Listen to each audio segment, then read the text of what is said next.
करीब 13 दिन होने को आए और इस देश के सबसे होनहार खिलाड़ी जो इस देश के लिए पदक जीत कर लाते हैं, दिल्ली की सड़कों पर बैठकर प्रदर्शन कर रहे हैं न्याय की आस में। पर आस उन्होंने किससे लगाई है? उस सरकार से जिसके अंदर की नैतिकता और मर्यादा पूरी तरह से मर चुकी है।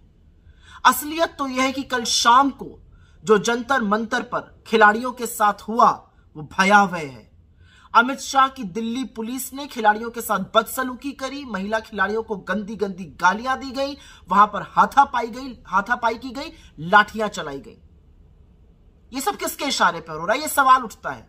लेकिन उससे पहले एक बात कहनी जरूरी है कि गंभीर आक्षेपों से घिरे भाजपा के बाहुबली सांसद ब्रजभूषण शरण सिंह ने साफ तौर से यह कह दिया है, जब प्रधानमंत्री नरेंद्र मोदी या गृह मंत्री अमित शाह कह देंगे मैं तुरंत इस्तीफा दे दूंगा। तो आज सवाल यह है कि प्रधानमंत्री किस चीज का इंतजार कर रहे हैं, कौन से मुहूर्त का इंतजार कर रहे हैं? क्योंकि उनको तो यह सब बातें 2021 से पता है, क्योंकि विनेश फोगट ने, जिनको वो घर की लड़की कहते हैं, उसने जाके खुद इनको बताई है। और अब ये भयावह स्थिति देखकर भी आप चुप बने बैठे रहिएगा मोदी जी? आज सवाल इस बात का है, आज सवाल इस बात का है कि क्या आप अपनी चुप्पी तोड़िएगा? और किस मुंह से आप कर्नाटका आकर यहां पर नारी शक्ति की बात करते हैं जब देश की बेटियों के साथ बदसलूकी हो रही है? लेकिन इस पूरे प्रकरण में बहुत सारे चेहरे बेनकाब हुए। मैं पहली बात करना चाहती हूं इस देश के गृह मंत्री अमित शाह की। अमित शाह की दिल्ली पुलिस की असलियत यह है कि उन्होंने एफआईआर ही लॉन्च नहीं करी तब तक जब तक सुप्रीम कोर्ट ने निर्देश नहीं दिया। और अब अमित शाह की ही दिल्ली पुलिस ने कल महिला खिलाड़ियों के साथ और अन्य वहां पर खिलाड़ियों के साथ बदसलूकी करी है, बदतमीजी करी है और उनके साथ अन्याय किया है। अमित शाह जी, आपका चेहरा बेनकाब होता हुआ पूरा देश देख रहा है। दूसरी बात तो मोदी जी की करनी ही पड़ेगी, क्योंकि जो आरोपी है वो कह रहा है मोदी जी कहे तो मैं इस्तीफा दे दूंगा। लेकिन मोदी जी पता नहीं किस चीज का इंतजार कर रहे हैं। मोदी जी को तो 2021 से पता था कि ऐसा कुछ है, पता नहीं किस बात का इंतजार कर रहे हैं। जब मेडल जीत कर ये खिलाड़ी लाएंगे तो लपक लपक के फोटो खिंचाने में सबसे आगे मोदी जी रहते हैं। श्रेय भी इस बात का ले लेते हैं, विनेश को अपने घर की बेटी भी कह देते हैं, लेकिन जब वो बेटी सड़कों पर बैठी है तो एक शब्द नहीं बोलेंगे। तीसरा चेहरा बेनकाब होता है इस देश के खेल कूद मंत्री का, अनुराग ठाकुर का। आप मीडिया के इवेंट्स में जाके स्किपिंग करिएगा, पुशअप्स करिएगा, और जो महिला खिलाड़ियों का आरोप है, जो आप पर वो सीधा आरोप लगा रही हैं कि आपने आश्वासन दिया था, उसके बारे में क्या कीजिएगा? आप गोली मारो के नारे जरूर दिल्ली में लगवा दीजिएगा। दिल्ली में वहीं पर बैठी हुई लड़कियों की टोह लेने की आपने नहीं सोची अभी तक। और चौथा चेहरा बेनकाब होता है भाजपा की महिला नेत्रियों का, और खास तौर से महिला बाल विकास मंत्री स्मृति ईरानी का। उन्होंने तो मौन धारण कर लिया इस पूरे मुद्दे पर। वो गला फाड़ के तभी चीखती हैं जब राहुल गांधी का नाम आ जाता है, अन्यथा वो मौन धारण करके रहती हैं। पांचवी बड़ी बात करनी पड़ेगी इस देश के महिला आयोग की, रेखा वर्मा जी की। रेखा वर्मा जी ने आंख पर पट्टी बांधी हुई है।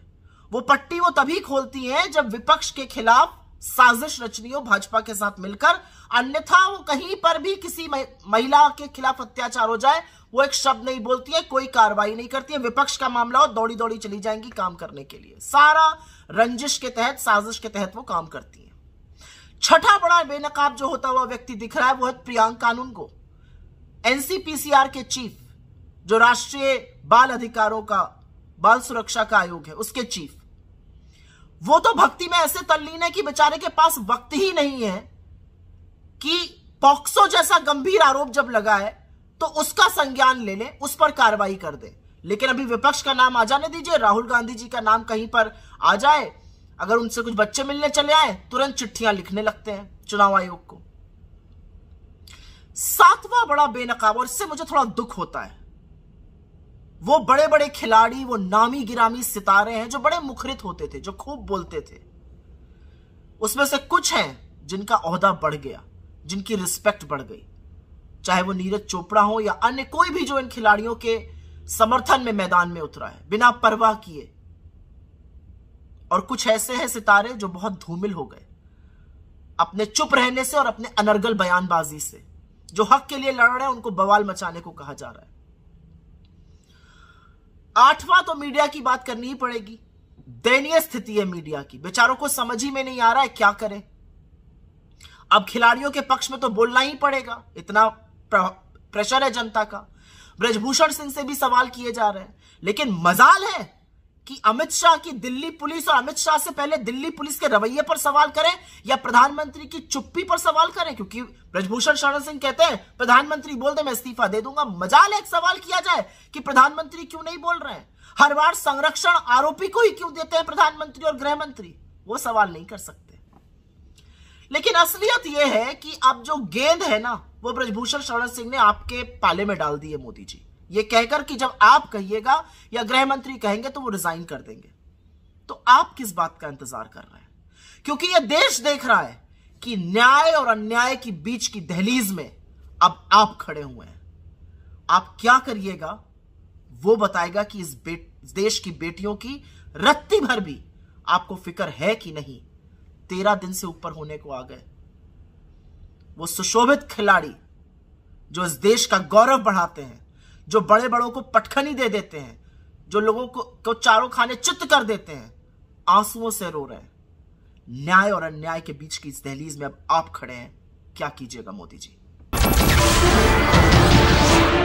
नमस्कार, मैं हूं मानक गुप्ता।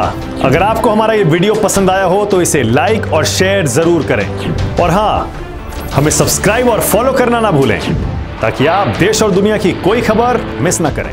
तो जुड़े रहिए हमारे साथ और देखते रहिए न्यूज़ 24।